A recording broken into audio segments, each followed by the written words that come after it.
Safety Series Lecture 101. Today I'll talk about regulatory consideration when you purchase a ductless fume hoods in Malaysia context. Firstly, a disclaimer.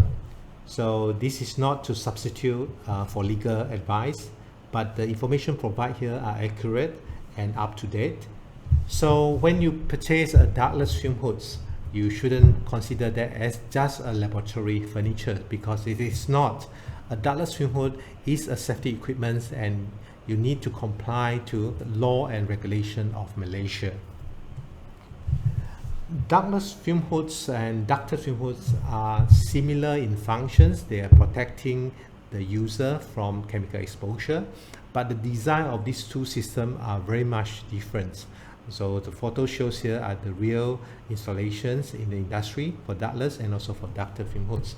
For ductless fume hoods, basically consists of three components. We call ductless fume hoods an engineering control system. So it comes with a hood, which is the enclosure, and also a fan and an air cleaner. In this case, the air cleaner is the carbon filters, and sometimes you can also stack up with a HEPA filters. So there is no duct and there is no stacks outside of the buildings. So these are ductless fume hoods. So a good quality ductless fume hood, you need to have a right filter, carbon filters for the chemicals that you use in the fume hoods.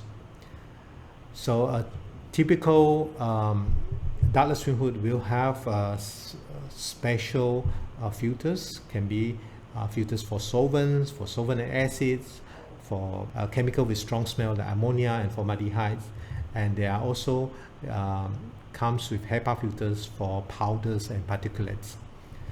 A good ductless fume hood will be able to have various configurations, will be able to stack up the filters, especially the abrasion filters before the fan, and also another safety filters above the fan.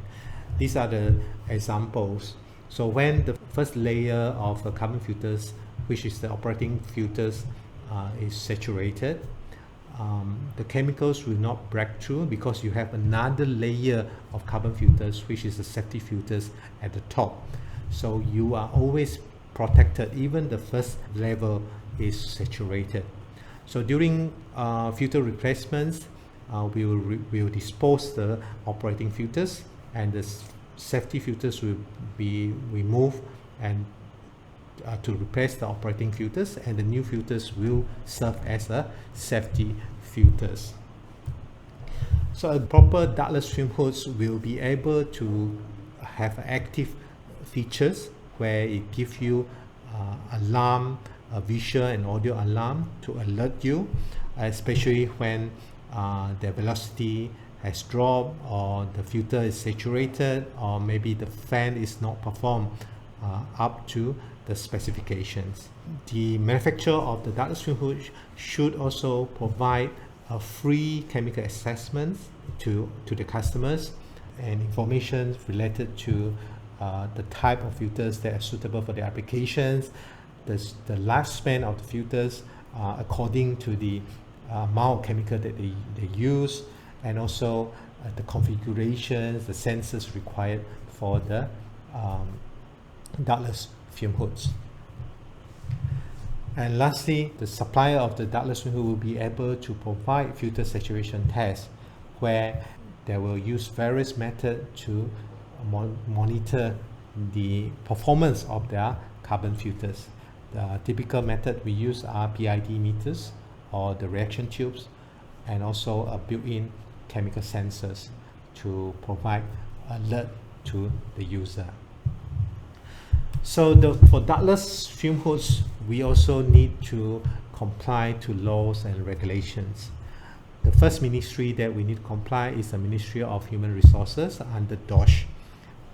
Under this act called Occupational Safety and Health Act 1994, the regulation that we need to comply is the use regulation.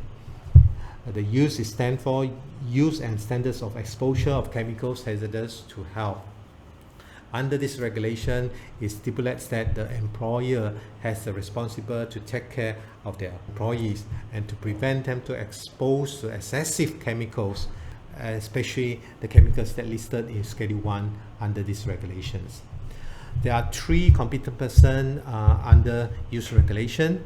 The first one is the chemical health risk assessors. By law, every private industry need to perform a risk assessment for every 5 years interval.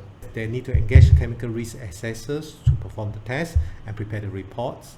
And from the report of this CHRA, it will advise you whether do you need to run a chemical exposure monitoring. If there is a need, you need to engage a Hygiene Tech 1 technicians to perform the CM test. And for your fume hoods, the CHRA will also assess, audit, and also advise you to engage Hygiene Tech 2 technician every year to perform the local exhaust ventilation test. So the Hygiene Tech 2 technicians will follow these guidelines from DOSH. Under these guidelines, actually stated that every year we need to engage Hygiene Tech 2 technicians to perform the LUV test, and the owner of the fume hoods would be ducted or ductless, need to inspect their system every month. So one thing, the ductless fume hoods are different from the ducted fume hood is there is no requirement to get the approval from the registered professional engineer, because there is no customization of the duct work, there is no duct and there is no stacks, so therefore there is no need of professional engineer. So you may ask, how do we know the system that you purchase is comply and also is up to the standards? This is by complying to international safety standards. So as a purchaser, we need to consider whether the ductless fume hoods that you purchase have complied to these international standards. The first 3 are the EN 14175, SRE 110, NCIH Z9.5. All these 3 standards are applied to both ductless and also ducted fume hoods, and it's actually stated there's a requirement of containment test for all these systems. The last 2 standards are dedicated ductless filtration fume hoods, which is the AFNOR and FX 15211 standards for the ductless fume hoods, and also SEFA 9, the American standard for ductless fume hoods.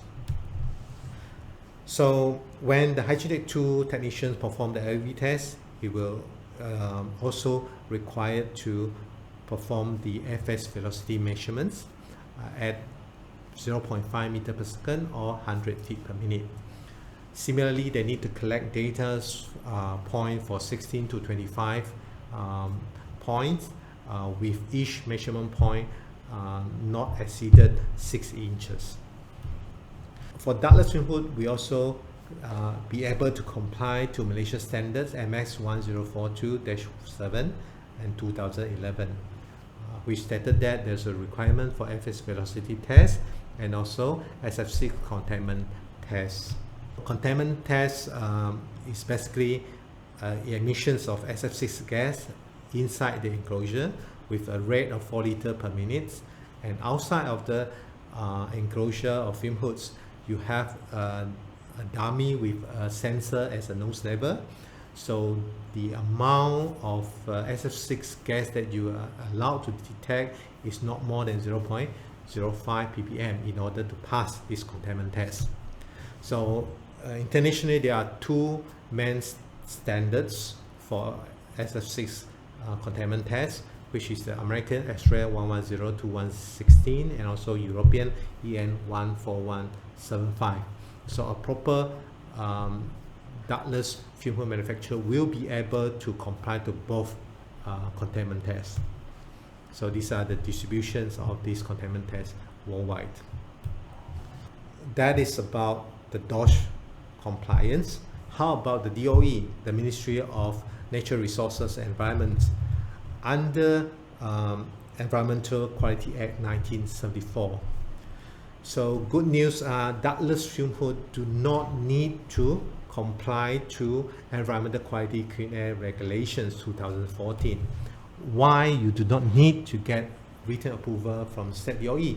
Because there is no duct and there is no stack outside of the building. Therefore, there is no requirement to comply to this regulation. Nevertheless, you do need to comply to Environmental Quality Schedule Waste Regulation 2005.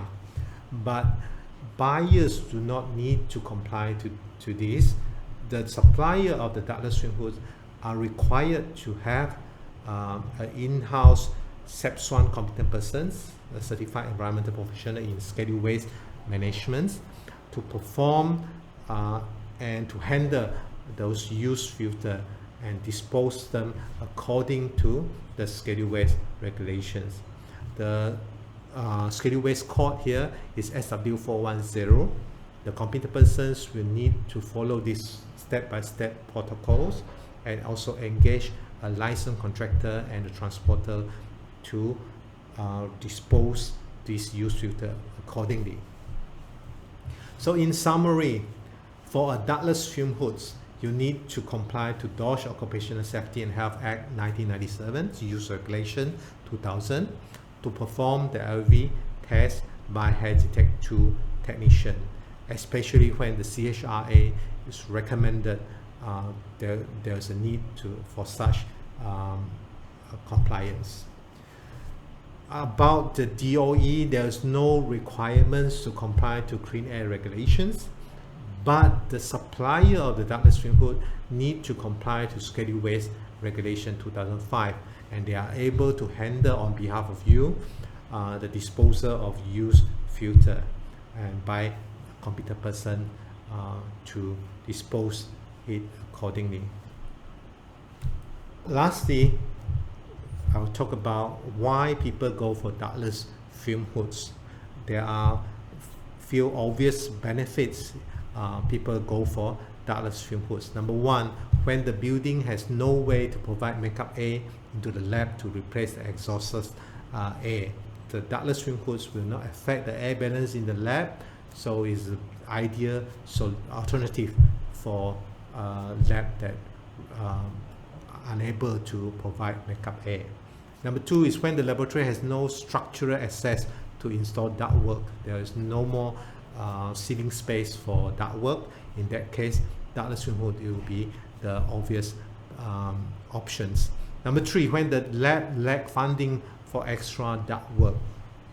Number four, when the lab has no intention to comply to DOE Environmental Quality Clean Air Regulations.